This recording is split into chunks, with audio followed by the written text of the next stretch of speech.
번째 시간으로 아레오바고에서 선포한 바울의 복음 주제로 말씀을 전하겠습니다. 21세기가 되면서 특별히 우리나라에서 전도하기가 점점 어렵다고 이야기합니다. 특별히 좀 돈 많이 번 사람, 그죠? 부자들 전도하기 쉬워요, 안 쉬워요? 별로 이렇게 예수 안 믿으려고 그래요. 또 자기가 좀 공부 좀 많이 해가지고 가방끈이 길다고 생각하는 사람들 잘 믿으려고 그래요, 안 믿으려고 그래요? 잘 안 믿으려고 그래요. 또 자기가 사회적으로 좀 성공해가지고 사회적으로 좀 높은 지위에 올랐다고 하는 사람들 전도하면 잘 믿으려고 그래요, 안 믿으려고 그래요? 잘 안 믿으려고 그래요. 자기들이 굉장히 똑똑한 줄 알아, 그 사람들이.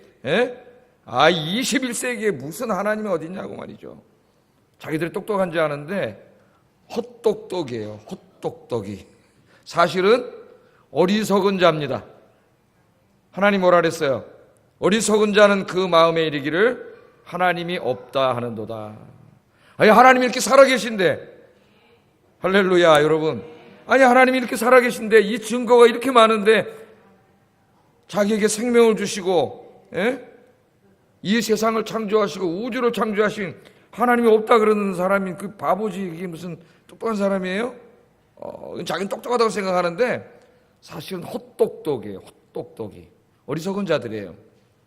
오늘 바울이 가서 이제 이 복음을 증거한 이 아테네라고 하는 곳이 바로 이 헛똑똑이들이 많이 사는 곳입니다. 헛똑똑이들. 세계 최고의 철학자들이 여기다 살고 있고 세계 최고의 지식인들이 살고 있습니다. 한쪽에는 학문과 철학과 지식으로 무장한 사람들이 살고 있고 또 참 아이러니하게도 아테네에는 한쪽에는 파르테논 신전과 같이 한 3만 개 이상의 신을 모셔놓은 신전인데 그런 신전들이 또 줄비하게 있어요. 아테네에. 그런 종교 집단이 또 있습니다. 여기. 이 사실은 두 개가 상충되는 것 같은데 인간에게는 두 개가 공존하고 있어요. 공존하고 있습니다. 바로 그런 것이 아테네예요. 지식과 문화와 종교가 가장 번창하고 자기가 제일 똑똑하다고 생각하는 사람들이 잔뜩 모여서 살고 있는 이곳에 바울이 가서 복음을 증거합니다. 지난 시간에 공부했듯이 원래는 아마 바울의 계획 속에 아테네에서 복음을 증거할 계획은 없었던 것 같아요. 사도행전을 읽어보면 바로 어디로 가려고 했냐면은 고린도로 가려고 했죠. 고린도로 가서 복음을 전하려고 했는데 이 베레아에서 복음을 전하다가 그 열심히 특심한 유대인들이 거기까지 쫓아와가지고 데살로니가에서 60km가 넘는데 거기까지 쫓아와가지고 바울을 죽이려고 그래서 바울이 할 수 없이 밤에 피신을 했죠. 그래서 베레아 사람들이 피신을 시켜놓은 곳이 아테네예요. 아테네. 그래서 아테네에 잠깐 피신을 시켜놨는데 거기서 바울이 베레아로 돌아가는 사람들에게 내가 여기서 기다리고 있을 테니까 디모데와 실라를 좀 빨리 나에게 오라고 좀 얘기해 주세요. 그리고 자기는 기다린 거예요. 아테네에서. 인간의 생각이 자기 계획대로만 됩니까? 하나님은 준비하고 계셨는데 바울은 별로 준비하고 하지 않고 있었는데 하나님은 준비하고 계셨던 것 같아요. 그러니까 바울이 이제 기다리는데 뭐합니까? 혼자 가만히. 그래서 바깥에 한번 구경하러 나가봤겠죠. 그 세계 최고의 도시, 지금으로 말하면 뉴욕이나 파리와 같은 이런 한번 가보고 싶죠. 뉴욕, 파리 가보고 싶으세요? 안 가보고 싶으세요? 나도 아직 안 가봤어요. 저도 미국에서 LA에 살아가지고 저 동부에 있는 뉴욕을 안 가봤는데 어떤 뉴욕에 계신 우리 선배 목사님이 놀러 오라는데 한번 가볼까 생각인데 비행기 타고 너무 오래 가가지고 가기가 싫어요.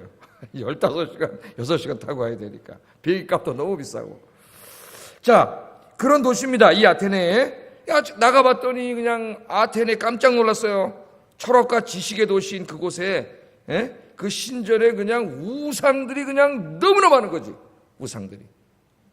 그 바울이 우상을 보고 어떻게 했다 그랬습니까? 그거 참 잘 만들었네. 그리고 관광하러 다녔어요. 격분했다 그래. 격분. 마땅히 하나님을 예배하고 살아야 될 사람들이 우상을 섬기는 걸 보고 그 마음에 격분했다 그랬어요. 그 격분했다는 말은 하나님께서 이스라엘 백성들이 우상을 섬기는 모습을 보았을 때 구약에서 뭐라 하냐면 하나님의 마음이 격분했다 그래요. 격분. 그러니까 다윗의 마음이 어떤 마음이 된 거죠? 사도 바울의 마음이 어떤 마음이 된 거예요? 하나님의 마음이에요. 하나님의 마음으로 아테네를 바라봤어요. 견딜 수가 없었습니다. 그래서 그냥 그날로 저작거리로 뛰어나가가지고 만나는 사람들에게 복음을 전하고, 회당에 가서 복음을 전하고, 시장에 가서 복음을 전하고 그랬죠. 사도 바울이. 하나님을 섬겨야 될 이 사람들이 우상을 섬기는 걸 보고 견디지 못했어요. 우리에게도 이 마음이 회복되기를 주의 이름으로 축복합니다. 그냥 못 본 척하지 말고, 내 가까이 있는 사람들이 하나님을 섬기고 예배해야 되는데 하나님을 믿지 않고 우상을 섬기고 다른 종교를 섬기고 세상을 섬기는 걸 보고 여러분 격분해서 전도하지 않고는 견딜 수 없는 마음이 있기를 주의 이름으로 축복합니다. 거기서 전도하다 누구를 만났어요? 아테네의 유명한 철학자들을 만났죠. 누구라 그랬어요? 에피큐리오스 철학자들하고 스토아 철학자들을 만났어요. 그 당시 로마 사회의 지배 이념이 스토아 철학입니다. 스토아 철학. 그 로마의 왕들이 다 스토아 철학자들이라 그랬죠. 마르쿠스 아우렐리우스 같은 이런 사람들. 제가 지난 시간에 글라디에이터 같은 영화에 나오는 자기 아들에게 죽는 그 왕이 마르쿠스 아우렐리우스라 그랬죠. 이 사람들이 다 스토아 철학자들이에요. 스토아 철학자들을 만났고 또는 에피큐리오스 철학자들을 만났다 그랬어요. 최고의 철학자들, 지식인들을 만났어요. 그래서 그들과 어떻게 했어요? 토론을 했죠. 토론을 했습니다. 누가 진리인가? 예수 그리스도가 진리냐? 에피큐로스 철학의 진리냐? 스토아 철학의 진리냐? 십자가에서 죽으시고 부활하신 예수 그리스도가 진리냐? 토론을 했어요. 왜? 바울은 이미 그 당시에 철학과 모든 이 지식을 두루 섭렵한 사람이에요. 섭렵한 사람. 그래서 거기서 토론을 하면서 바울이 예수와 부활에 대해서 증거를 했다 그랬습니다. 참 대단한 겁니다, 여러분. 지금 세계 최고의 지식인들을 만나가지고 그 사람들 앞에서 예수님이 십자가에서 죽으시고 부활하셨다. 네가 예수 믿어야 죄사함 받고 구원받는다. 그 세계 최고의 지식인들을 만나가지고 그냥 바울이 복음을 전한 거예요. 여러분 그냥 복음은 전하세요. 뭐가 두렵습니까? 진리인데. 그 사람이 누군가가 뭐가 중요해요? 복음이 진리인데 복음을 전하는 거예요.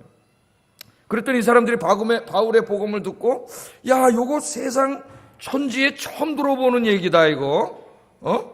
아니 뭐 예수라는 사람에 대해서 이야기하고 부활에 대해서 이야기하고 이거 생전 처음 들어보는 얘기인데 야, 요놈이 보니까 말도 참 말쟁이처럼 말도 조리 있게 잘하고 우리에게 무슨 부활에 대해서 이야기하고 이방신을 전하는 자인가? 이 지금 무슨 얘기를 하는 거지? 그렇게 생각했다 그랬어요. 그래서 네가 지금 한 말을 아레오바고 법정에 가서 다시 한번 이야기해봐라. 그럼 우리가 네가 전한 내용, 그 종교가 철학이든 종교든 그것이 참인지 아닌지 우리가 분별해보겠다. 그리고 끌고 간 겁니다. 그래서 오늘 어디로 데려간 거예요? 이제 아레오바고라고 하는 곳으로 데려갔어요. 그 아레오바고 사진이 옛날 사진은 없고 지금 내가 찾아보니까 이 아테네 여기가 바로 아레오바고 언덕이 지금 이렇게 돼 있대요. 아마 아테네 가보신 분 한번 있습니까? 그리스. 아테네 가면 저게 있대요. 하여튼 뭐 저 사진만 한번 보세요. 그냥 요즘 사진이에요. 요즘 사진. 근데 이 아레오바고는 낮은 언덕입니다. 낮은 언덕에 이 사람들이 아테네에서 발생하는 중요한 문제를 판결하기 위해서 만든 하나의 법정과 같은 곳이에요. 그러니까 무엇을 판결하냐? 어떤 종교, 관습, 철학, 사상 이런 것들을 자기네가 듣도 보지 못했던 새로운 것을 가져와서 사람들에게 이야기하면은 이걸 그냥 내버려두면 안 되거든요. 그래서 아테네의 중요한 지식인들이 아레오바고 법정에 데려가서 거기서 한번 얘기해봐라. 우리가 판단하겠다. 그래서 거기서 얘기를 시키는 거죠. 그럼 그 사람이 다 설명을 할 거 아니에요. 그래서 그 얘기를 다 듣고 거기서 판단을 내리는 거예요. 판단을. 여러분 이 법정에서 소크라테스가 죽었다는 겁니다. 소크라테스가. 여러분 소크라테스라고 하는 위대한 철학자를 사형시킨 제목이 두 가지인데 그 제목 가운데 한 가지가 뭔지 아세요? 제목 중에 한 가지가 뭐냐면 이 소크라테스라고 하는 자가 우리 아테네 국가가 인정하지 않는 신들을 우리 아테네가 그러니까 국가죠. 도시 국가니까 이 국가가 인정하는 신들을 부정하고 국가가 인정하지 않는 신들을 가져와서 사람들에게 이야기한다는 이게 첫 번째 제목이고요. 둘째는 젊은이들을 미혹하는 철학을 가르친다. 이 두 가지 제목입니다. 두 가지 제목. 이걸로 사용시켰어요. 죽었습니다. 그럼 아까 바울이 예수님과 부활에 대해서 설교했을 때 뭐라 그랬어요, 이 사람들이? 야, 이게 무슨 이방신을 우리에게 와서 증거하고 있나? 그렇게 얘기했죠. 소크라테스 왜 죽었어요? 소크라테스가 국가가 인정하지 않는 이방신을 가져와서 사람들에게 이야기하는 제목으로 사용당했으니까 지금 아까 이 사람들이 바울이 부활에 대해서 얘기할 때 야, 이놈이 이게 말쟁이가 말이지 무슨 부활을 이야기하는데 이방신을 우리한테 얘기하나? 그렇게 얘기했다는 것은 바울이 상당히 위험한 상태에 있다는 거예요. 지금 아레오바고에 가서 그 얘기를 다시 하라 그랬잖아요. 에? 네가 우리에게 말하고자 하는 철학이든 종교든 그걸 한번 자세히 얘기해봐라. 그런데 이 사람들은 뭐로 지금 이 선입견을 가지고 있어요. 이제 이방신을 전하는 자. 만일 그 바울이 연설을 한 다음에 그들이 판단하기를 이방신을 전한다, 우리 아테네가 인정하지 않는 이방신을 전하는 자라고 판단 내리면 바울은 어떻게 되는 겁니까? 소크라테스처럼 죽는 거예요. 그러니까 오늘 바울은 이 지금 아레오바고 언덕에 오늘 성경에 보면은 흥미를 가진 수많은 사람들, 새로운 것이 아니면 관심도 갖지 않는 많은 사람들이 다 몰려왔다 그랬습니다. 지금 그 법정에서 쫙 몰려왔으니까 긍정적인 시각으로 보면은 바울은 아테네의 최고의 지식인들과 똑똑하다는 사람들 앞에서 복음을 전할 수 있는 기회를 얻은 거죠. 그런 기회를 어디서 얻겠어요? 그 똑똑한 사람 다 끌어모아가지고 그 앞에서 언제 한번 복음을 전하겠어요? 그래서 우리가 한동안 새생명 축제할 때 어떻게 했습니까, 여러분? 교회로 데리고 오세요. 그래서 한 100명 여러분이 데려오면은 제가 그날은 다른 설교 안 하고 예수님에 대해서 설교하잖아요. 언제 100명 데려다 놓고 거기다 복음을 전해보겠어요? 예? 요즘 이제 저 안 하고 있는데 또 하려고 그래. 이제 아파트가 좀 들어오고 그러면은 또 하려고 합니다. 거기서 이제 좋은 기회를 얻었는데 상당히 위험한 기회입니다. 위험한, 죽을 수도 있는. 자, 여기서 까딱 잘못하면 죽을 수도 있는 그런 상태에서 이제 바울이 올라가서 바울이 복음을 전합니다. 근데 바울이 어떻게 복음을 전했느냐? 굉장히 지혜롭게 복음을 전하는데, 자, 유대인들에게 복음을 전한 것과는 다르게 다른 방법을 선택해서 다른 방식으로 복음을 전했습니다. 그래서 그 아테네 사람들이 이 믿는 신들, 그들이 만들어 놓은 제단들 중에 하나를 보고 거기에 이 접촉점을 찾아서 전도를 하기 시작했습니다. 복음을 선포하기 시작을 해요. 전도할 때 여러분 처음부터 예수 믿으세요 그러기는 어렵잖아요. 뭘 한참 얘기하다가 거기 어떤 접촉점을 딱 찾아가지고 그것을 가지고 이제 탁 얘기하면서 복음을 전하잖아요. 그죠? 어떤 사람이 참 뭐 이렇게 사업적으로 어려워졌다, 경제적으로 상당히 어렵다 그러면 그런 문제를 얘기하다가 나도 옛날에 이제 경제적으로 이렇게 어려웠는데 이렇게 해서 하나님 믿고 하나님이 복을 주셨습니다. 이렇게 하면서 이제 전도를 하는 거 아닙니까? 전도를 하는데 오늘 흥미로운 이야기를 합니다. 이 사도 바울 22절 23절 읽어보겠습니다. 시작.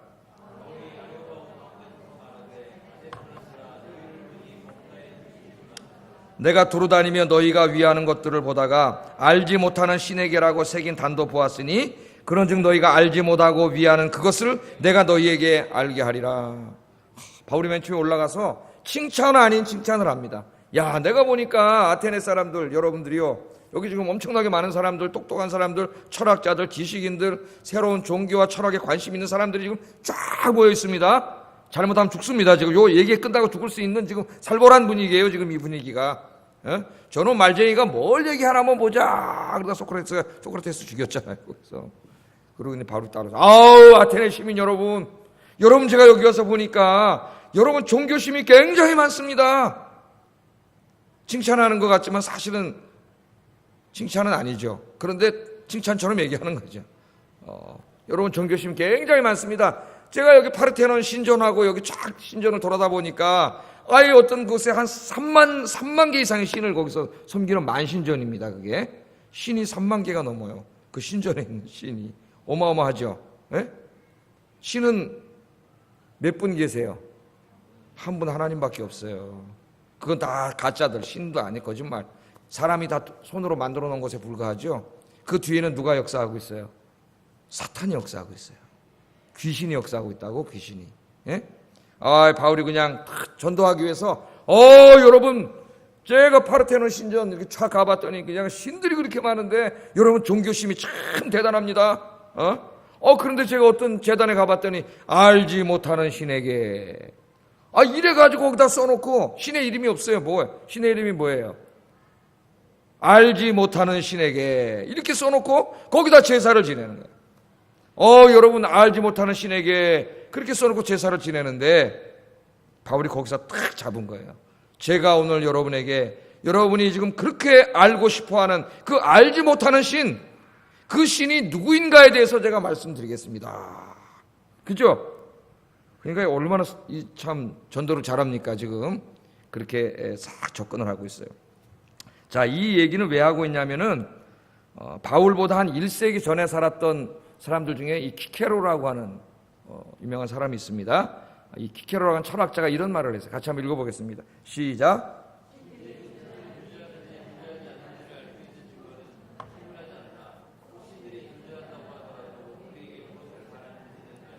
네, 이 당대 최고의 철학자이며 지식인인 키케로가 뭐라 그랬느냐?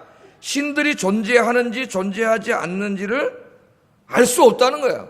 존재하는지 모른다는 거예요. 왜? 증거가 없다는 거예요. 신들이 존재하는 증거가 없다는 거예요. 혹 신들이 존재한다 하더라도 우리에게 뭘 원하는지 알 수 없다. 그러니까 신들이 있는지 없는지 모르겠지만은 신들이 존재하는 충분한 증거가 없다는 거예요. 신이 있습니다. 그럼 증거를 대봐. 여러분 저 전도해 보셨죠? 하나님이 살아계십니다. 여러분 안 믿는 친구들이 뭐라 그래요? 야, 하나님 살아계신 증거를 한번 대봐. 그럼 내가 믿을게. 그런 얘기 들어봤어요? 안 들어봤어요? 전도를 안 하면 못 들어봐요. 안 믿는 사람한테 전도를 하면은 저 옛날에 친구들한테 그런 얘기 하죠. 야, 하나님 존재한다는 증거를 한번 대보쇼. 하나님 보이냐? 증거를 한번 대봐라. 그럼 내가 믿을게. 그렇게 얘기하는 사람이 많아요. 안 믿는 사람 중에. 자, 키케로의 이 주장을 어떤 사람들은 이렇게 받아들였습니다. 그래, 맞아. 신이 존재한다는 증거가 없어. 신은 보이지도 않는데 신이 존재한다는 증거가 어디 있어? 그러니까 우리는 신이 존재하는 증거가 없기 때문에 신은 없어. 이렇게 무신론으로 가버린 거죠. 불가지론. 이렇게 결론을 내린 사람들도 있고, 또 한 사람들은 어떤 결론을 내렸냐면은 신들이 존재하는 충분한 증거는 없지만, 그러나 우리가 다른 방식으로 한번 추구해 보면은 신들은 존재할 수도 있다. 부정할 수 없다. 존재할 수 있다. 그 신이 어떤 신인지 우리는 알지 못하지만, 우리가 알지 못하지만 그런 우리가 생각하는 것보다 훨씬 위대한 신이 존재할 수 있다. 그렇게 믿는 사람들이 있었어요. 그 사람들이 만들어 놓은 제단이 뭐예요? 알지 못하는 신에게. 우리가 어떤 그 객관적인 이런 어떤 감각, 우리가 느낄 수 있는 증거로는 아직까지 찾지 못했지만 신들은 존재한다는 거예요. 증거가 없기 때문에 그 신이 어떤 신인지 알지 못하지만 그 신이 있음에 틀림없다고 우리는 믿는다. 그래가지고 우리가 알지 못하지만 신은 존재해. 좀 열려있는 사람들이에요. 마음이. 지금 우리가 전도할 때 두 가지 우리의 사람들이 있습니다. 철저한 무신론자들이 있고, 내가 하나님이 누군지 모르지만 신의 존재를 있는 걸로 인정하는 사람들이 있어요. 전도할 때 전혀 반응이 달라요. 자, 그런 사람들이 만들어 놓은 제단이 알지 못하는 신이, 알지 못하는 신. 그 알지 못하는 신이 그런 의미예요. 신이 분명히 있다고는 믿는데 아직 우리가 증거를 찾지 못했기 때문에 그 신이 어떤 신인지, 뭘 했는지, 우리에게 뭘 원하는지 알지는 못하지만 그 위대한 어떤 신이 있다고 믿는다. 그래서 우리는 찾을 때까지는, 그 신이 누구인가를 찾을 때까지는 뭐라고 써놨어요? 알지 못하는 신이요. 우리가 그래도 상당히 그래도 괜찮은 사람들이에요. 바울이 그걸 딱 잡고 설교하는 거죠. 여러분이 그렇게 진리와 참신에 대해서 알고 싶어, 누군지 모르지만 알지 못하는 신이라고 재단까지 만들어 놓고 그렇게 하고 있는데, 그 알지 못하는 신이 누구인지 제가 여러분에게 설명해 드리겠습니다. 집중할까요? 안 할까요? 쫙 집중하겠죠. 왜? 이 아테네 사람들은 새로운 사상과 종교가 아니면 듣지도 않아. 듣다가 진부한 얘기, 듣던 얘기면 그냥 딱 집에 가버려요. 새로운 걸 해야 돼, 새로운 얘기. 지금은 어떤 나라 사람들이 그러냐면 독일 사람들이 그래요, 독일 사람들이. 그래서 이 신학을 해도 독일에 가면 뭔가 새로운 것을 해야 박사 논문을 쓰지 진부한 거 하면 잘 못 써요. 뭔가 새로운 얘기를 해야 돼. 새로운 얘기. 자, 그래서 바울이 이제 내가 알지 못하는 신, 여러분이 그렇게 알고 싶지만 아직 누군지 알지 못하고 어떤 분인지 알지 못하고 그분이 무엇을 하셨는지도 알지 못하고 우리에게 뭘 원하는지도 알지 못하는 바로 그 신에 대해서 내가 바로 그 신, 내가 여러분에게 말씀드리겠습니다. 그러니까 사람들이 그래? 그 신이 누구냐? 그랬더니 바울이 뭐라 그래요? 창조주 하나님에 대해서 이야기를 하세요. 24절에 보면 제일 먼저 온 우주와 만물을 창조하신 창조주 하나님에 대해서 이야기합니다. 24절 읽어보겠습니다. 시작. 아멘. 우주와 그 가운데 우주 안에 존재하는 만물. 우리 성경에서는 또 이걸 번역할 때 만유라고 번역했죠. 만유는 우주 안에 존재하는 모든 것들을 만유라 그래요. 한문으로 만유. 1만 만자 존재할 유자 써가지고 만유라고 번역했어요. 만유. 그러니까 성경 읽을 때 만유가 뭔 말이지? 우주 안에 존재하는 모든 것들이죠. 이 모든 것들을 창조하신 하나님이 계신다. 그 알지 못하는 신이 바로 누구예요? 성경에서 말하는 야훼 하나님인데 그분이 무슨 일을 하셨느냐? 너희들이 이렇게 궁금해하는 이 우주가 어디서 왔지? 이 우주를 창조하신 분이다. 우주만이 아니라 우주 안에 존재하는 모든 만물을 창조하신 하나님이 계신다. 알지 못하는 신이 바로 그분이다. 하나님 그렇게, 이 바울이 그렇게 이야기합니다. 아까 헬라 철학자들이 뭐라 했다 했어요? 키케로를 따르는 사람들이 뭐라고요? 신이 존재하는 충분한 증거가 없다 그랬어요. 그러나 지금 이 사도 바울은 뭐라 그럽니까? 하나님이 존재하는 증거가 너무나 넘쳐나. 왜? 우주와 이 존재하는 모든 만물을 다 누가 창조하셨어요?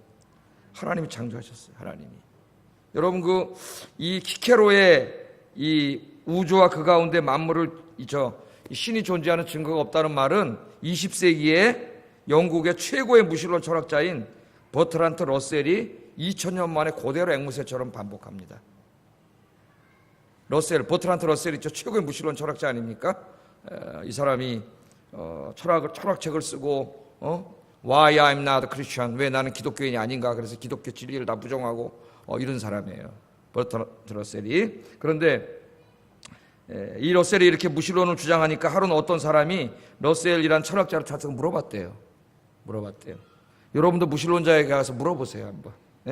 뭐라고 물어봤느냐? 당신이 하나님이 없다고 주장하고 있는데, 그렇게 책도 쓰고 막 떠들어대고 있는데, 당신 만일 죽어서 진짜 하나님을 만나게 되면 뭐라고 말할 거예요?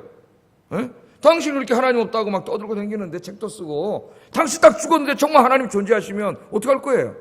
하나님 앞에 가서 뭐라 그럴 거예요? 그랬더니 러셀이 이렇게 말을 합니다. 하나님이 충분한 증거를 주시지 않았다고 말하겠습니다. 내 책임이 아닙니다. 왜? 하나님이 존재하신다면 존재한다는 걸 알려주는 충분한 증거를 나한테 줬으면 내가 믿었을 텐데, 충분한 증거를 주지 않아서 내가 안 믿었다, 나 그렇게 말할 거예요. 하나님 앞에 가서. 이 무신론 철학자가 그렇게 말을 했다고 그렇게 얘기를 해요. 자, 러셀은 이 세상에 하나님이 존재함을 알려주는 증거가 너무 없기 때문에 키케로처럼 똑같은 말을 한 겁니다. 새로운 말을 한 게 아니에요. 인류 2000년 역사에서 이 무신론자들이 다 이런 말을 했어요. 충분한 증거가 없어. 여러분 증거가 있어요, 없어요? 정말 증거가 없습니까? 예? 사도 바울은 하나님이 존재하는 증거가 차고 넘친다고 말했어요. 로마서 1장 20절 한번 읽어보겠습니다. 시작. 그가 만드신 만물에 분명히 보여 알려졌나니 그러므로 그들이 핑계하지 못할지니라. 아멘. 러셀이 그렇게 하나님한테 대답하면 하나님 이 말씀 읽어주실 겁니다. 아마. 네가 충분한 증거가 없다고 핑계대는데, 하나님이 충분한 증거를 안 주셨잖아요. 그래서 내가 안 믿었어요. 하나님 뭐라 그러세요? 창세로부터 보이지 않는 것들, 하나님의 영원하신 능력과 신성이 하나님이 창조하신 만물 가운데 어떻게 있어요? 다 분명히 보여줬다, 나타났다 그 말이에요. 그러므로 증거가 없어서 못 믿었습니다라고 아무도 핑계대지 못한다. 핑계대지 못한다. 여러분, 이 영성이 여러분에게도 회복되기를 주의 이름으로 축복합니다. 제가 이 설교는 많이 했어요. 우리는 하나님을 예배 가운데도 만나지만 교회 바깥에 나가서 오늘 밤하늘, 오늘 구름이 있나요 없나요? 모르겠습니다. 하늘에 떠있는 수많은 별들을 보고 달을 보고 해를 보고 바다를 보고 산을 보고 나무를 보고 꽃을 보고 하나님이 창조하신 동물들을 보고 새들을 보고 물고기들을 보고 이 우주 안에 존재하는 모든 만물을 보면서 거기서 우리는 뭘 느껴요? 하나님의 신성과 하나님의 능력, 창조주의 신성과 능력을 보게 된다는 거예요. 그 사람이 진짜 경건한 사람이에요. 그런데 여러분, 그 하나님이 창조하신 세상을 보면서도 아무 하나님의 영광을 느끼지 못하는 사람은 여기 있는 버트란트 러셀이나 키케로하고 뭐가 다릅니까? 뭐가 달라요? 하나님은 분명히 이야기하셨는데 하나님이 창조하신 온 만물 안에 하나님 창조주의 신성과 권능이 충분히 드러나 있어서 아무도 핑계하지 못한다 그랬는데 우리가 그것들을 보면서 하나님의 영광을 발견하지 못한다면 우리가 그 무신론자들을 뭐가 다르냐 이게. 여러분, 시편 8편에 다윗이 그렇게 고백했죠? 시편 8편 1절 읽어보겠습니다. 시작. 주의 영광이 하늘을 덮었나이다. 아멘. 뭐라 그래요? 주의 이름이 온 땅에 어찌 그리 아름다운지. 온 땅에 존재하는 이 수많은 하나님이 창조하신 만물들 가운데서 다윗은 뭘 봅니까? 거기에 하나님의 이름, 하나님의 영광을 보고 저 밤하늘에 있는 수많은 별들과 달과 태양을 보면서 누구를 만나요? 하나님의 영광. 별들을 보면서 뭐라 그래요? 하나님의 영광이 하늘을 덮었습니다. 이 사람은 얼마나 행복할까요, 여러분? 밤에 하늘을 보면서도 거기 하나님 영광을 만나고, 낮에 바깥에 나가서 나무와 꽃과 동물과 새들을 만나면서 그 가운데서 누구를 만나요? 하나님을 만나잖아요. 창조주 하나님을 만날 수 있는 그런 영성을 가진 사람이 다윗입니다. 여러분들이 이런 행복한 사람들이 되기를 주의 이름으로 축복합니다. 바울이 왜 창조주 하나님을 딱 먼저 얘기했느냐? 다 이유가 있어요. 에피쿠로스 철학자들은 만물의 근원이 뭐라 그랬어요? 지난 시간에. 자, 만물을 다 쪼개고 또 쪼개 계속 쪼개 더 쪼갤 수 없을 때까지 계속 쪼개. 그럼 뭐가 남는다 그랬어요? 원자가 남는다 그랬죠. 원자. 그래서 만물의 근원은 원자로 돼 있다. 다 이렇게 형태는 다르게 나타나지만 식물도 있고 동물도 있고 뭐 여기 사람도 있고 다 있지만 나무도 있고 다 계속 쪼개면 다 똑같아요. 어디로 가는데요? 아무리 쪼개도 더 이상 쪼갤 수 없는 최고 작은 입자인 원자로 다 구성되어 있다는 거예요. 심지어는 인간의 영혼도 원자로 되어 있대요. 이게 철저한 유물론자들입니다. 이 사람들이. 그 원자가 서로 운동을 하고 조합을 하면서 사람이 되기도 하고 식물이 되기도 하고 동물이 되기도 하고 이런다는 거예요. 그럼 원자는 어디서 났냐? 원자는 영원하대요. 어디서 났냐 그러면 설명을 못해. 어디서 났는지 모르잖아요. 영원하다 그래. 스토아 철학자들은 만물이 뭐로 되어 있다 그랬어요. 맨 처음에 불에서 시작됐잖아요. 불에서 물, 공기, 흙 이런 게 나왔다 그러고 다시 큰 화재가 나가지고 다시 불로 돌아간다는 이런 생각을 가지고 있어요. 불이 만물의 근원이라고 생각했어요. 창조주 하나님이 없어요. 사도 바울이 뭐라 하니까 그게 철학자들하고 논쟁을 했잖아요. 여기 철학자들이 새까맣게 앉아있잖아요. 지금 아테네 사람들을 그렇게 가르치고 있단 말이에요. 지금 거기 올라서 바울이 딱 서가지고 최고의 지식자들 앞에서 뭔 소리요? 당신들 철학은 틀렸어 그런 말이에요. 지금 당신들이 학생들에게 학교에서 가르치는 건 틀렸어. 이 우주 만물은 원자에서 나온 게 아니고 불에서 나온 게 아니라 창조주 하나님께서 만드신 겁니다. 야, 여러분 지금 생각을 하면 대단한 거예요. 지금은 사람들이 이 만물이 어디서 생겼다 그래요? 똑같은 짓을 합니다. 저 우주에 조그만 고밀도 덩어리가 아주 조그만 게 하나 있었는데 그게 어느 날 뻥 터졌다는 거예요. 빅뱅이라 그래요. 그거를 뭐 대단한 것도 아니에요. 뻥 터져갖고 지금 존재하는 우주의 95%가 그때 다 존재하게 됐다는 거예요. 예? 그리고 우주가 생겨났어요. 예? 그럼 생물은 어떻게 생겨났어요? 생물은. 그래서 지구가 있었는데 지구가 전체 뜨겁다가 자꾸 식어가지고 이가 식어서 거기서 나중에 보니까 뭐가 생겼냐면은 그게 아미노산이라는 게 하나 생겨가지고 그게 단백질이 됐다가 그게 세포가 돼가지고 단세포 식물이 돼가지고 거기서 진화하고 또 진화하고 또 진화해가지고 이런 배웠잖아요. 생물 시간에. 한참 진화하다 나중에는 원숭이가 됐다가 그게 뭐가 됐어요? 사람이 됐다 그러잖아요. 사람이. 뭘 가르쳐요? 태초에 빅뱅이 있었느니라. 태초에 아미노산이 있었느니라 이렇게 가르쳐요. 똑같습니다. 이 사람들하고 2000년이 지나도 뭐 별다른 게 없어요. 과학이라는 게. 그럼 우리가 묻습니다. 그럼 당신이 말하는 거 태초에 폭발을 했다는 거 조그만 고밀도 덩어리는 그게 100번 양보해서 빅뱅이 있었다고 합시다. 태초에 빅뱅이 있었다는 걔네들은. 그럼 그 고밀도 덩어리는 어디서 왔습니까? 이걸 또 어디서 왔다고 말하면 어떡하잖아요.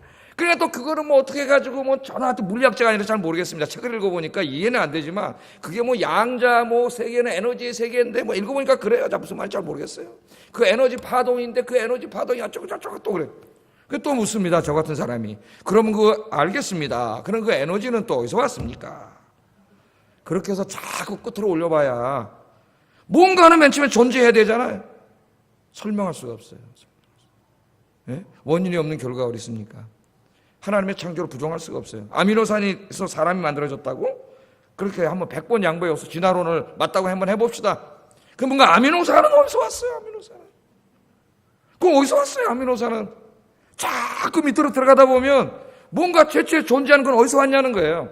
여기 지금 에피크로스 학자들이나 스토아 철학자들이 하던 얘기를 지금 과학자들이 과학이라는 이름으로 똑같이 하고 그때 철학자들이 그 아테네 학교에서 애들을 그렇게 가르쳤죠. 원자론, 불. 지금 학교에서 빅뱅하고 진화를 가르치잖아요. 애들한테. 이 거짓말을 가르치잖아요.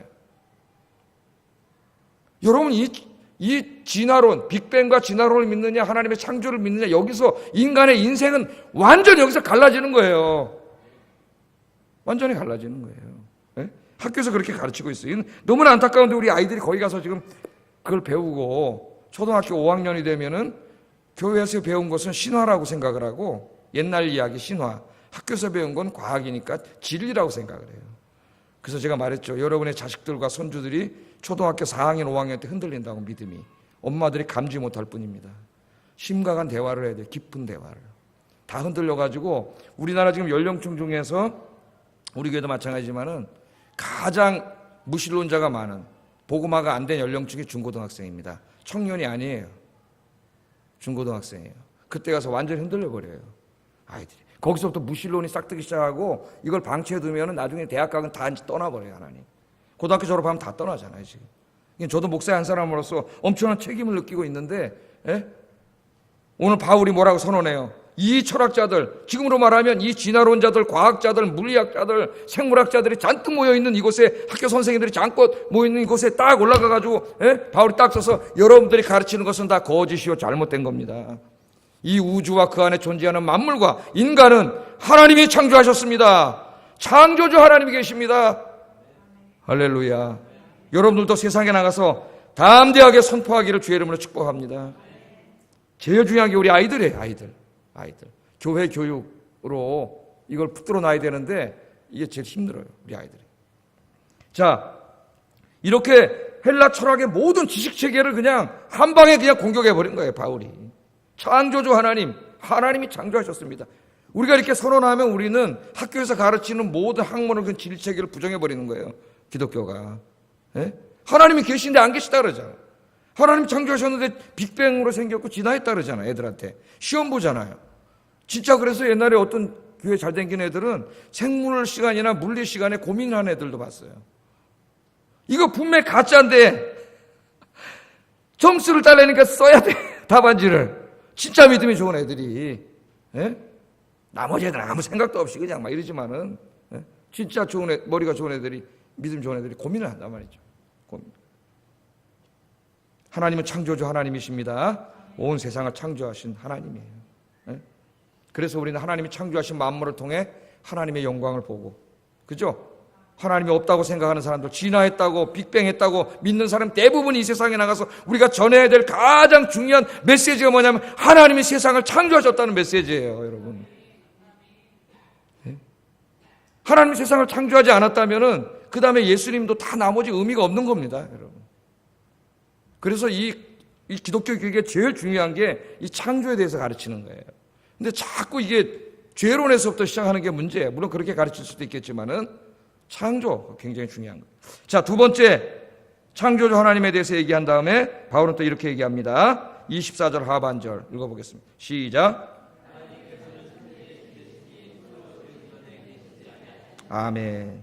지금 거기 보면 파르테논 신전을 비롯해서 많은 신전들이 있는데 수만 개 거기 가면 제단이 있고 거기 우상들을 만들어가지고 신들이라고 거기 수만 개 신들이 다 서 있는 지금 그곳이지 않습니까? 그것이 이렇게 조그만 이게 이제 아레오바고가 낮은 언덕인데 그 언덕에서 내려다보면 다 내려다 보인단 말이죠, 거기가.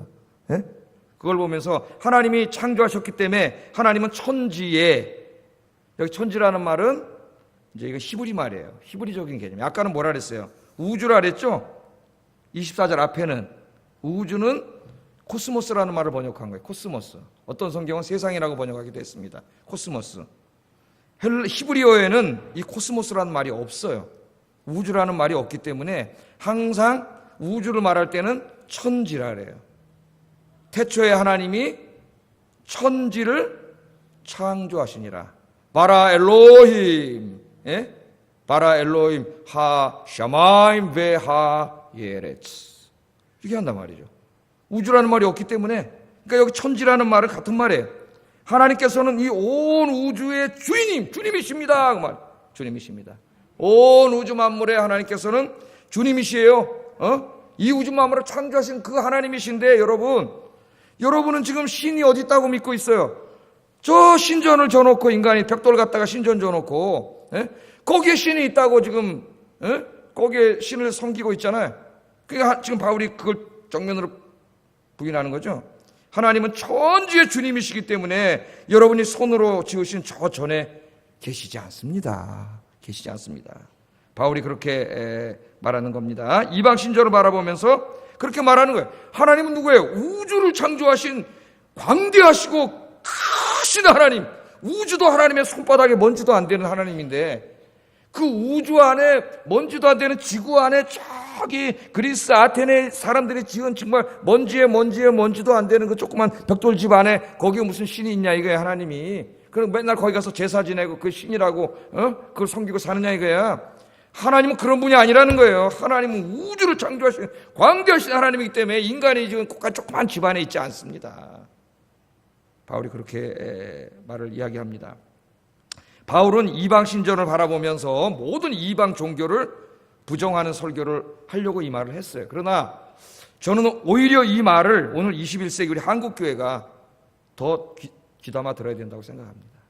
우리 인간들이, 우리 목회자들 욕심을 내가지고 자기가 하나님의 집을 짓겠다고 그래서 그냥 돈을 끌어모아가지고 내가 우리나라에서 제일 화려하고 웅장한 교회 건물을 지리라. 그래가지고 그냥 막 어마어마한 돈을 들여서 막 사고 막 자랑을 해왔던 교회는 우리 벽돌은 러시아에서 왔고 뭐 이태리에서 왔고 저 목재는 러시아에서 왔고 우리나라에도 좋은 나무 많은데 뭐 거기서 꼭 와야 되나? 그렇게 해갖고 막 진짜 보기에도 막 그냥 그렇게 줘놓고 내가 하나님의 집을 졌습니다. 그 사람들이 들어야 돼요. 여러분, 하나님은 우리 인간이 지은 요 건물 안에 여기 갇혀서 존재하는 그런 하나님이 아니에요. 하나님 누구세요? 지금 바울이 말하는 게 이 우주를 창조하신 하나님, 우주도 하나님 옆에 먼지도 안 되는 그 크고 광대하신 하나님인데 무슨 집안에 요 조그만 집안에 여기 하나님 들어오십니까? 여러분, 우리 솔로몬을 한번 생각해 보세요. 솔로몬이 성전 지은 다음에 뭐라고 고백했어요? 이렇게 고백을 했습니다. 한번 읽어보겠습니다. 시작.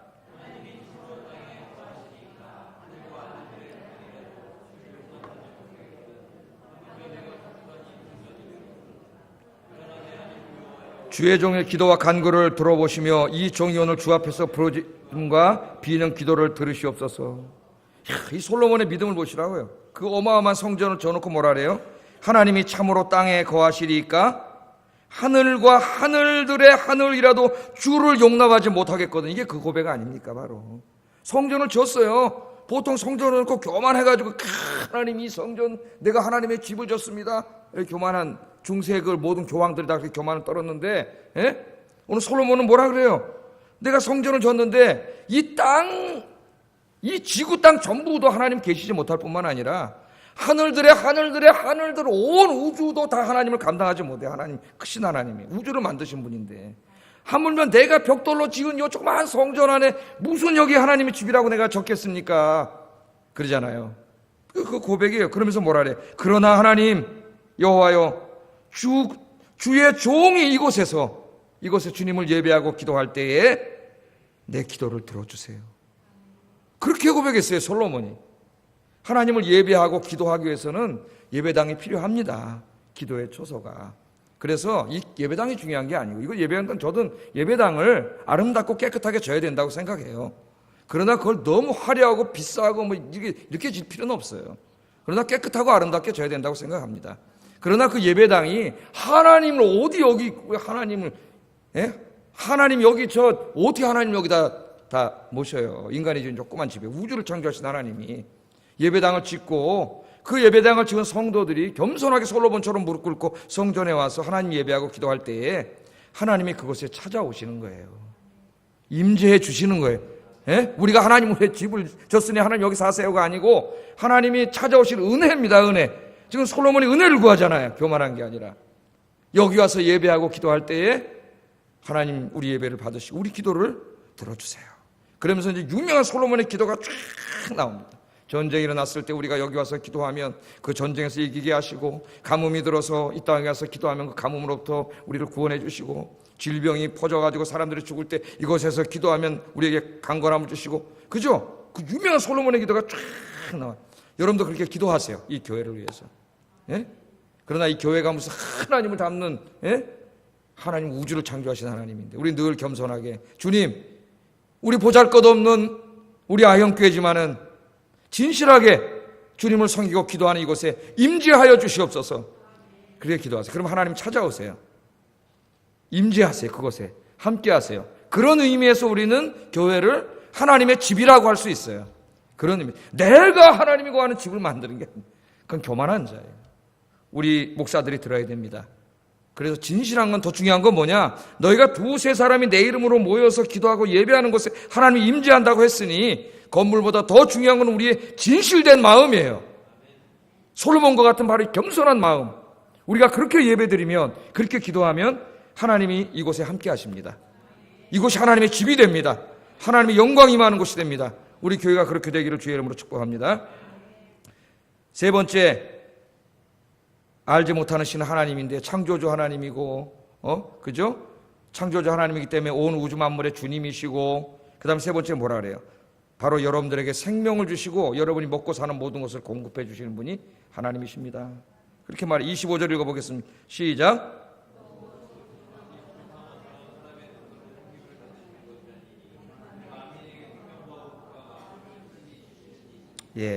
지금 이 아테네 사람들의 신앙이 뭐냐면은 신들을 말이죠. 신들에게 가서 막 제사를 지내는 거예요. 동물 제사를 지내가지고 신들의 부족함을 자기가 채워주고 먹을 것도 갖다 주고, 그렇게 해서 신들을 기분 좋게 해가지고 자기들이 원하는 거 얻고, 이런 거 아닙니까? 이방 종교가.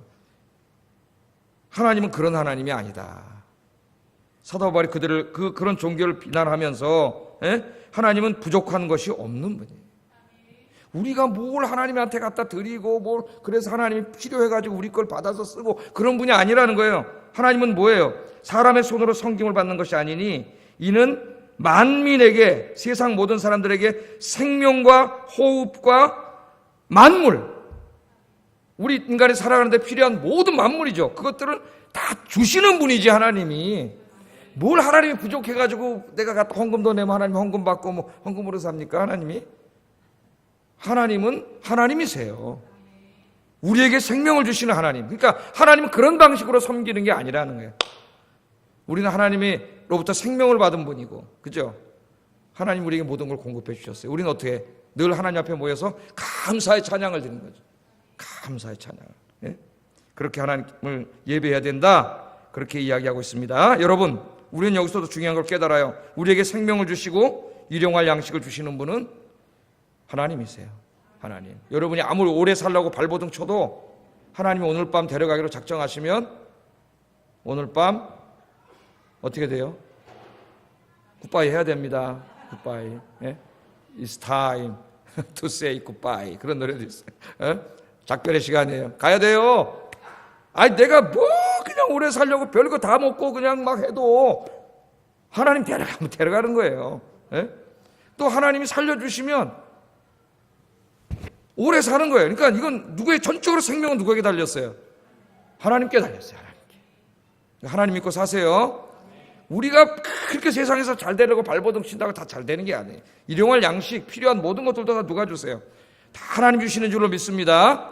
이방인들에게만 필요한 설교가 아니라 이 설교가 지금 우리 자신에게 필요한 설교예요. 왜? 우리의 믿음이 하도 바닥나가지고 이방인처럼 됐기 때문에, 하나님을 다 잊어먹었기 때문에 제가 오늘 설교의 목표를 이렇게 거꾸로 세웠어요. 네? 이방인들에게만 필요한 설교가 아니라 우리에게 필요한 설교입니다. 우리가 하나님을 잊어먹고 살기 때문에. 그 다음에 또 이 하나님에 대해서 뭐라고 설교해요? 하나님은 세상을 창조하셨을 뿐만 아니라 이 세상을 직접 통치하시는 하나님이라고 이야기합니다. 26절 27절 읽어보겠습니다. 시작.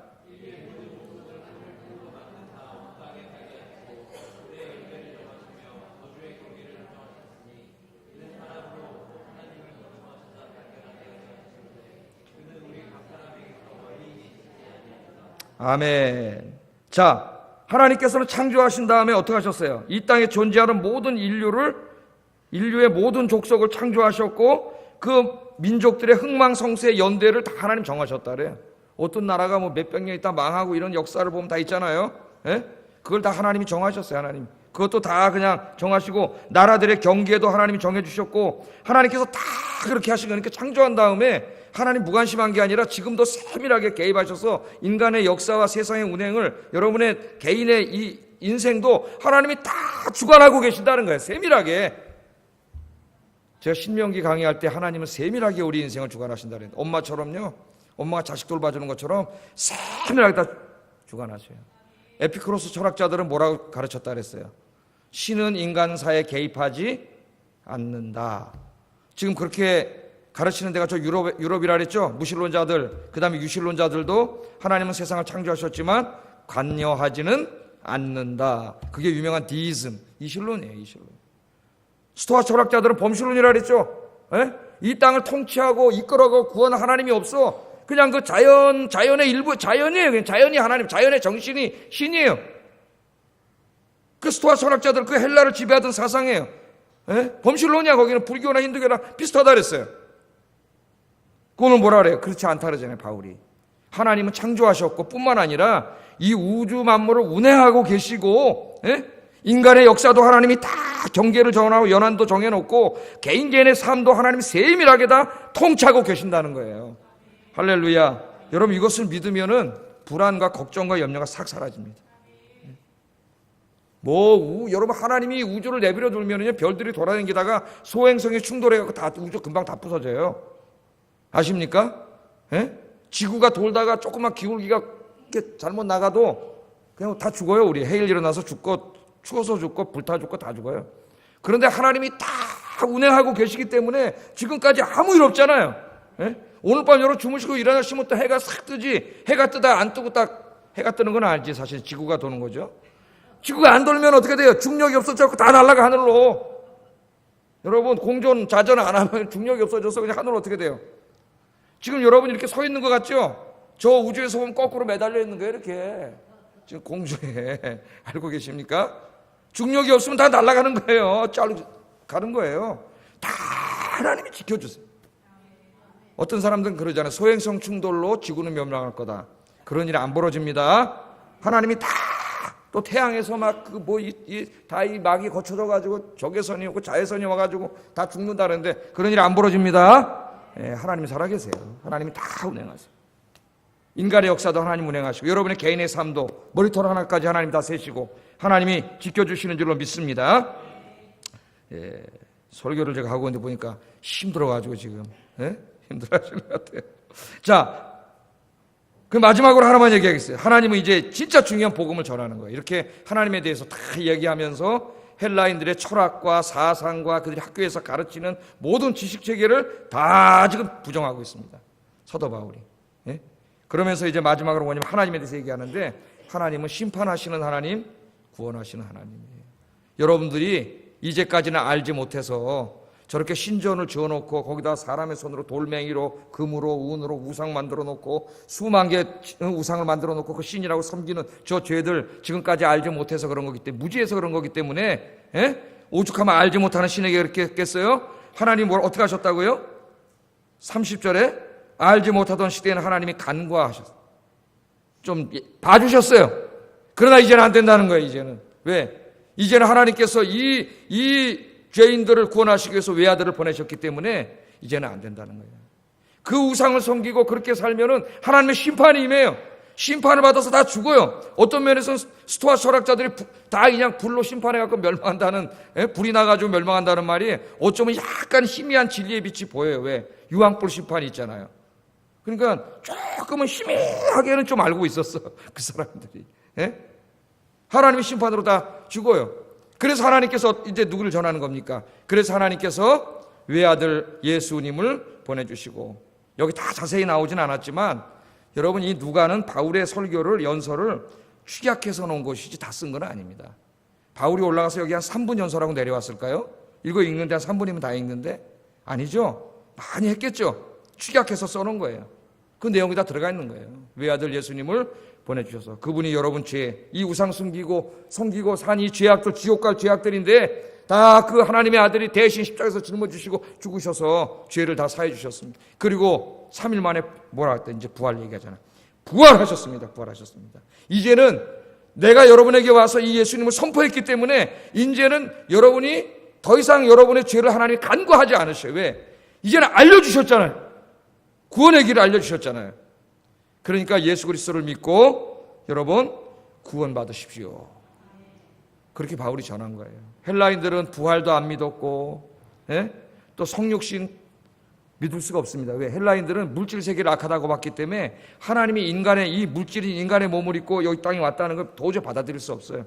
헬라인들은 부활은 절대 없다고 믿고 있던 사람들입니다. 그런데 사도 바울이 거기 와서 성육신과 부활에 대해서 선포를 하는 거예요. 담대하게 하나님께서 이 바울에게 선포하게 하셨습니다. 어떤 결과가 났을 것 같아요? 어떤 결과가, 이제 마지막입니다. 어떤 결과가 났을까요? 32절 한번 읽어보겠습니다. 시작.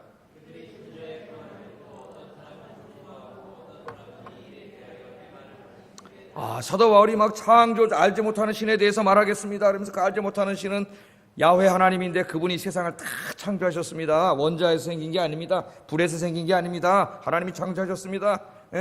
저 에피큐로스 철학자들이 말하는 것처럼 신은 이 땅에 관여하지 않는 게 아니라 철저하게 섭리하시고 관여하십니다. 그러면서 쫙 설교하다가 마지막에 이제 하나님의 구원에 대해서, 심판과 구원에 대해서 얘기하면서 이 구원을 하기 위해서 외아들이 이 땅에 오셔서 인간의 몸을 입고 오셔서 십자가에 죽으시고 3일 만에 다시 살아나셨습니다 라고 증거했더니 거기서 더 이상 연설이 진행되지 못했습니다. 왜? 사람들이 조롱하기 시작했어요. 왜 조롱했어요? 죽은 자가 살아났다 그러니까. 야, 죽은 자가 어떻게 다시 살아나냐? 죽었다가 3일이 됐는데 그 사람이 어떻게 살았냐? 말도 안 되는 소리 하지 마라 이놈아. 그리고 자리를 박차고 일어났다는 거예요. 뭐라 그래요? 어떤 사람은 조롱했다. 조롱. 여러분, 우리가 부활을 얘기하면 지금 세상 사람들이 뭐라 그래요? 뭐라고?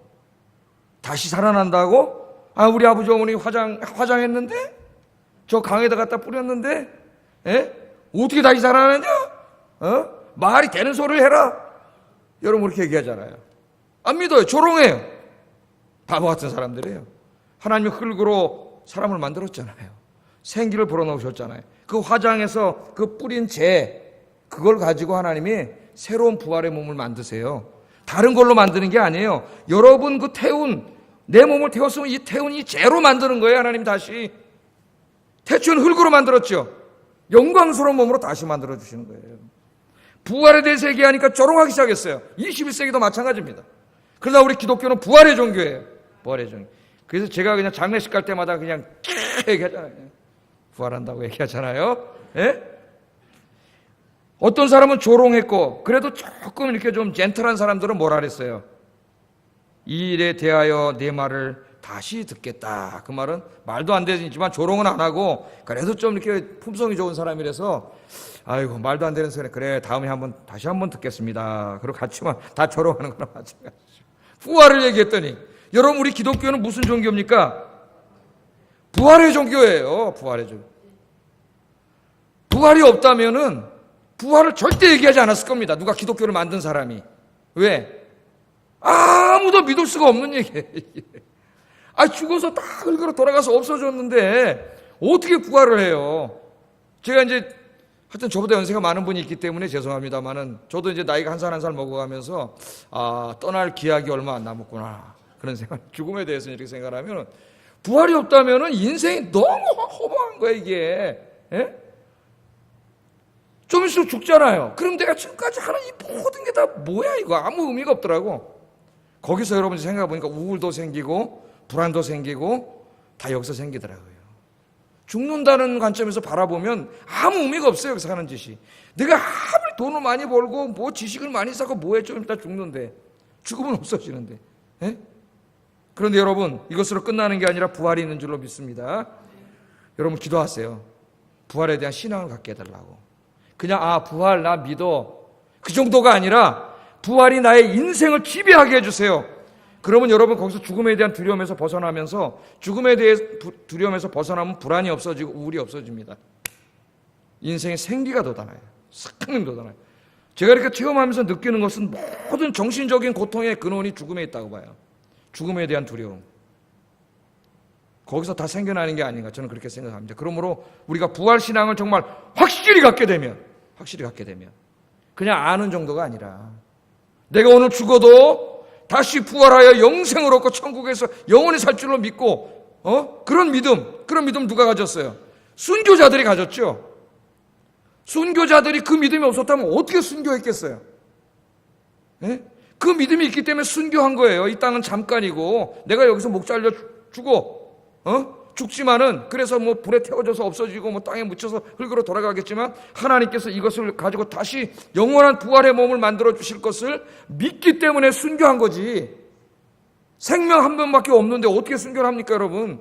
나 예수 안 믿을래 그러고 안 믿으면 그만이지. 믿음이 없는 사람들은 다 배교했어요. 예수님 욕하고 침 뱉고 돌아갔어요. 그러나 이 믿음이 있는 사람이 순교했어요 여러분. 믿음이 있으면 순교할 수 있습니다. 정말 이 믿음이 있으면 행복해져요. 정말이에요. 부활의 이 확실한 믿음을 달라고 기도하세요 여러분. 예? 이 부활에 대한 설교는 사실 교회에 해야 돼요. 교회에. 저 바깥에가 아니라 먼저 교회에 해야 돼요. 교회 부활을 믿는다 하면서 정말 믿는 사람 몇 명이나 될까 의심스러워요. 저도 기도하고 있습니다. 예? 그래서 여러분 이 세상을 떠날 때 안 죽으려고 바둥거리지 말고 자식들 다 모아놓고 야 이제 엄마 아버지 이 땅에서 하나님 주신 수완을 다하고 하나님 품에 간다. 나 천국 가서 기다릴게. 예수 잘 믿다가 나중에 부활해서 만나자. 안녕. 바이바이. 그리고 얼마나 복된 죽음이에요. 내가 그렇게 기도하고 있다니까요. 여러분도 이렇게 기도하세요. 그럼 자식들이 진짜 그렇게 돌아가신 분들이 있어요. 자식들이 자기 어머니 아버지 돌아가시는 거 보고 너무 위안을 받아가지고 믿음 생활 잘하고 우리 엄마 아빠 천국 갔다고. 예? 그런 믿음이 있어야지. 그런 믿음이 있는 여러분들 되시기를 주의 이름으로 축복합니다. 이렇게 전했더니 어떤 사람은 조롱하고 저놈 시키 말도 안 되는 소리 하네. 그러고 가버렸는데 놀라운 일이 벌어집니다. 34절 읽어보겠습니다. 시작.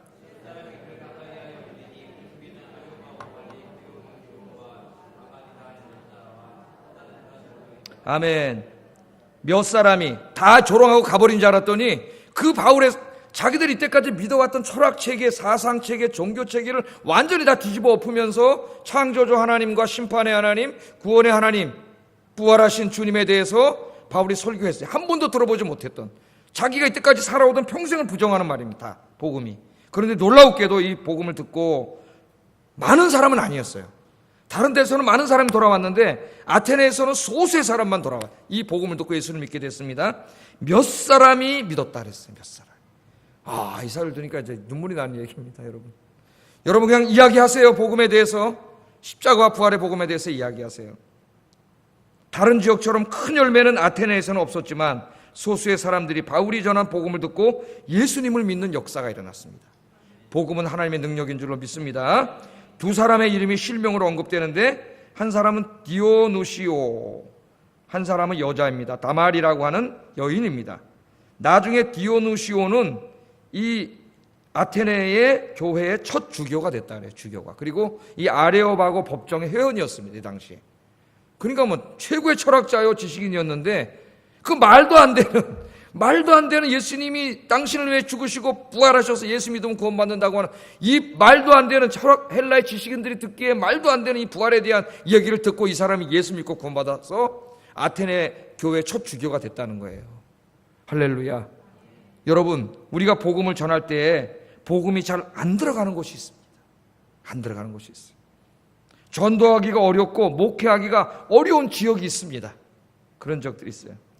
바울도 아테네에서는 단지 몇 사람만 구원했을 뿐입니다.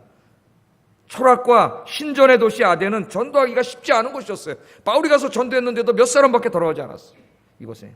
그러나 얼마나 귀한 영혼입니까? 여러분. 몇 명이 돌아왔다는 게 얼마나 귀한 영혼이에요. 복음이 척박한 땅, 전도가 어려운 땅에도 복음은 전해져야 합니다. 한 사람의 영혼을 구원하기 위해서 우리는 가서 복음을 전해야 됩니다. 우리 아영교회에게 하나님이 이 지역을 주셨는데 전도하기가 점점 어려워지고 있어요.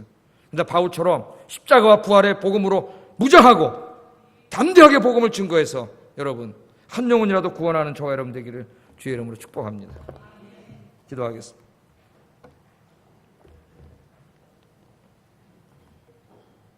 말씀을 생각하면서 우리 기도하겠습니다. 우리는 지금 무신론과 진화론이 지배하고 있는 이 세상, 학교에서 무신론과 진화론을 가르치는 그곳에 아이들을 보내고 있습니다. 온 우주 만물과 이 인간의 역사와 인생을 주관하고 섭리하시고 창조하신 하나님을 내가 믿고 하나님에 대해서 아이들에게 가르치고 창조주 하나님을 신뢰하고 살아가는 사람이 되게 해달라고 기도하시고, 이 세상의 헛된 우상은, 내 마음속에 있는 우상을 다 버리고 하나님만 섬기며 살게 해달라고 기도하시고, 십자가에서 죽으시고 부활하신 예수님을 증거함으로 많은 영혼들을 구원하게 해달라고 기도하겠습니다. 사랑하신 아버지 하나님, 오늘